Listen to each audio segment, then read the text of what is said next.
Hello and welcome to Euractiv's EU Tweets of the Week.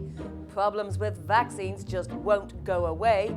D66 is here to slay, and it was tricky to celebrate St. Patrick's Day.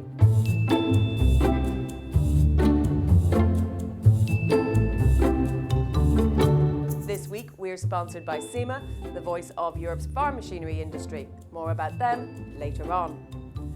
Another week, another vaccine saga. Germany, France and Italy joined a dozen other countries in pausing their rollout of the AstraZeneca vaccine over possible side effects, throwing Europe's already struggling vaccination campaign into disarray.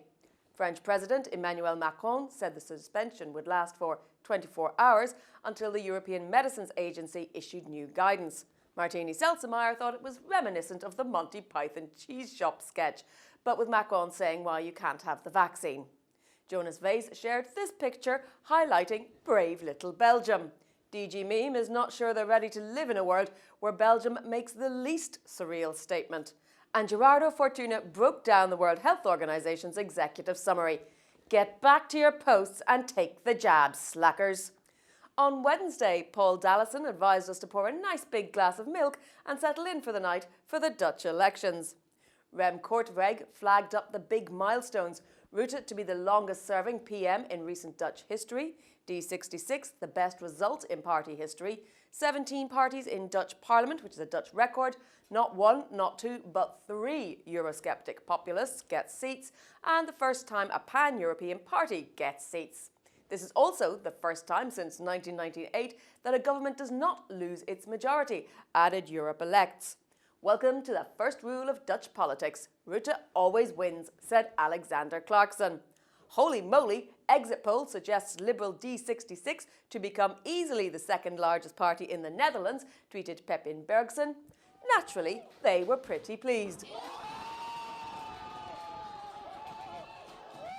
Nora Sorensen can't speak a word of Netherlandish, but doesn't need to.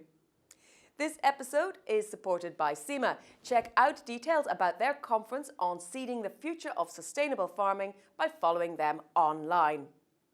With the pubs closed, it may have slipped by unnoticed, but Wednesday was St. Patrick's Day.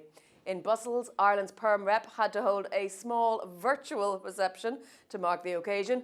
Maeve McMahon was certainly saddened. There's usually a big, beautiful bash at the Beaux-Arts, she said.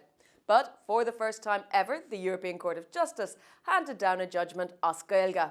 Lewis Crofts was so moved by the beautiful tongue that he wants all judgments in Irish. Brahunis on Shoctu law de Worte. Pretty dry legal subject matter, I think you'll agree, but no language should be excluded from the joys of obscure ECJ casework, added Sam Morgan. And that's it for another week. Join me again next Friday for more snarks and larks in the Brussels bubble Twittersphere.